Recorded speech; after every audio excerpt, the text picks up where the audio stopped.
Então, dando continuidade ao meu vídeo anterior, falando sobre o Papa Francisco, o magistério da Igreja, a política no Brasil, eu gostaria de falar também, para alertar os católicos, sobre um outro movimento que se desenha dentro da Igreja, que são os chamados Red Thread. Não sei se vocês já ouviram esse termo. São os contrários ao Concílio Vaticano II. O Concílio Vaticano II se deu num contexto muito importante para trazer a Igreja para próximo do povo. O povo está se tornando cada vez mais ignorante, mais sem conhecimento, mais sem cultura, e isso é intencional. A política, a educação no Brasil tem influência muito grande na política. Então isso tornou o povo cada vez mais ignorante, menos conhecimento, e a Igreja veio tentar se aproximar do povo. E muita gente não concorda, e aí começa a questionar a autoridade dos papas que vieram depois do Concílio Vaticano II. E eles chamam de missa nova. E não participam da missa, não gostam da missa, não aceitam a missa como ela é agora. Não aceitam, por exemplo, os mistérios luminosos. Não aceitam, por exemplo, as beatificações e as santificações que aconteceram depois do Concílio Vaticano II. Não aceitam, por exemplo, a festa da misericórdia. Não aceitam o testemunho da irmã Lúcia. Não questionam, inclusive, algumas revelações das aparições de Fátima. Começam a questionar a eleição do Papa Francisco e começam a chamar ele de Bergoglio, de Francisco, para lhe tirar a autoridade. E aí começam a não aceitar com arrogância a Igreja. Existe sim alguns erros de interpretação depois do Concílio Vaticano II de alguns padres mal intencionados, esquerdistas, teólogos da libertação, alguns que usam um anel marronzinho, que é chamado anel de Tucum. Cuidado com esses. E aí começam a se desenhar um Jesus totalmente social, material. E aí começa a dizer assim que a multiplicação dos pães não é bem assim. E aí começam a dizer que Jesus eucarístico não é Jesus eucarístico, ele pode ser, mas ele representa. E aí começa a distribuir Jesus como se fosse uma senha para uma cesta básica. E não tem respeito, não tem reverência a Jesus eucarístico. E aí começam a impor uma dureza na liturgia. Geralmente são padres que não estão preocupados com o sobrenatural. Não se preocupam com atendimento à confissão. Geralmente nem pedem para a gente rezar o ato de contrição. Então isso é grave, está se desenhando. E aí, para questionar essas aberrações eucarísticas que realmente estão acontecendo, gravíssimas, missas enculturadas, isso não existe.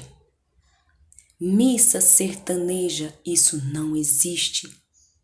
A missa é o sacrifício de Cristo. É o próprio Jesus na cruz. Se você estivesse diante do Calvário, você ia sambar? Se você estivesse diante do Calvário, diante de Jesus vertendo sangue, a última gota de sangue que ele tinha, você ia dançar?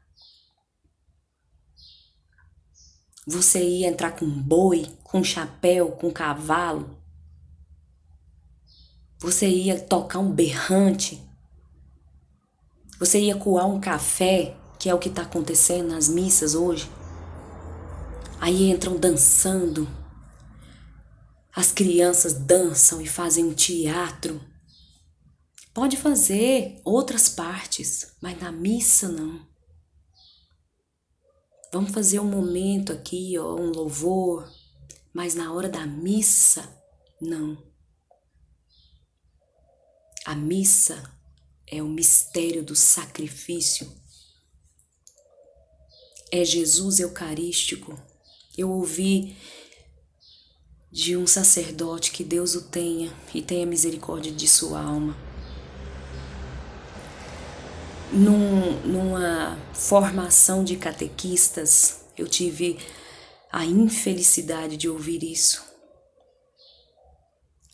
que um sacerdote disse: o que eles acham, que Jesus vai cair de paraquedas no altar no momento da consagração? Jesus já está ali. Jesus está presente em todos os lugares em espírito, mas Jesus está presente corpo, sangue, alma e divindade no momento da consagração,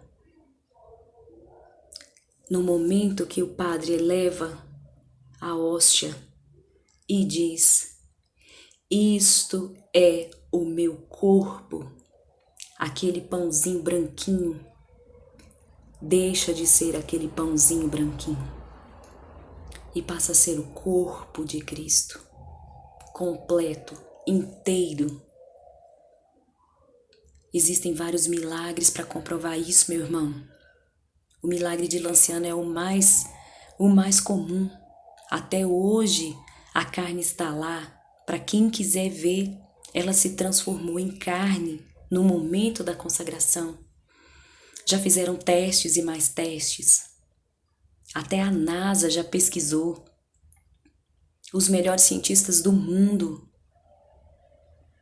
E sabe-se que é um tecido cardíaco.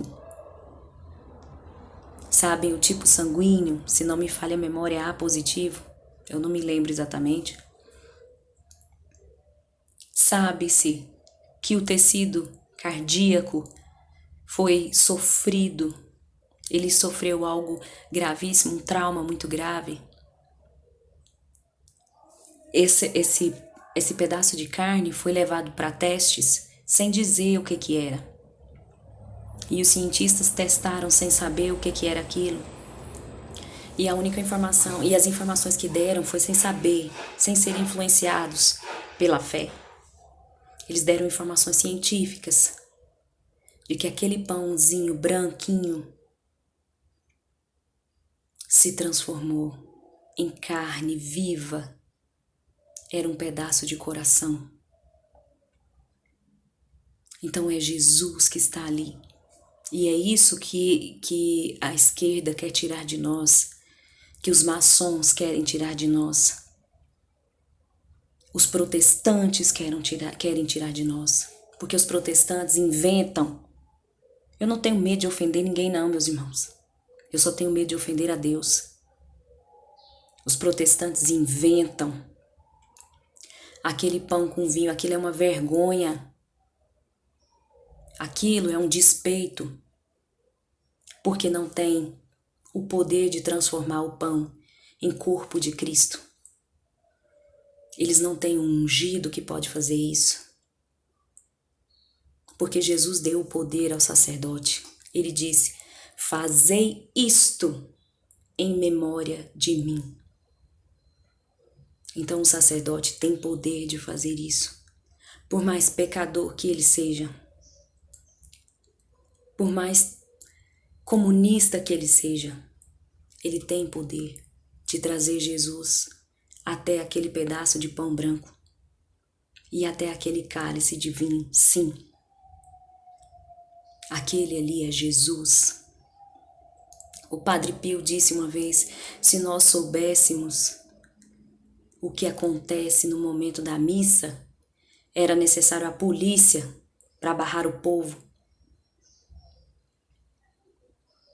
E aí começam a inventar, a missa é para atrair o povo e vamos inventar coisas na missa. Vamos coar café, vamos dançar, vamos erguer a perna para cima, vamos gritar. Ah, porque a igreja protestante faz isso, problema deles. Ninguém suporta aquele barulhão e aquela confusão. Quem suporta vai para lá. Nós somos católicos, apostólicos, romanos. Nós vamos atrair o povo com a alegria de ser cristão. Meu filho tá chorando. Eu vou continuar esse vídeo depois, num próximo vídeo, porque eu não encerrei esse assunto ainda. Então eu peço que você compartilhe, acompanhe. Eu vou deixar o vídeo, o histórico dos vídeos. Isso é muito grave, meus irmãos. Isso é muito sério. E um católico que não conhece a sua história e não defende a sua igreja é uma vergonha. O católico morno vai ser vomitado no fim dos tempos. Quando você estiver diante de Deus, aí você vai dizer assim, ai Senhor, eu era católico. Aí Jesus vai olhar para você e vai dizer, católico? Quando? Você é uma vergonha. Quando você não me defendeu, não defendeu meu corpo, não defendeu meu sangue, não defendeu a minha igreja. Isso é muito sério. E nos vemos no próximo vídeo.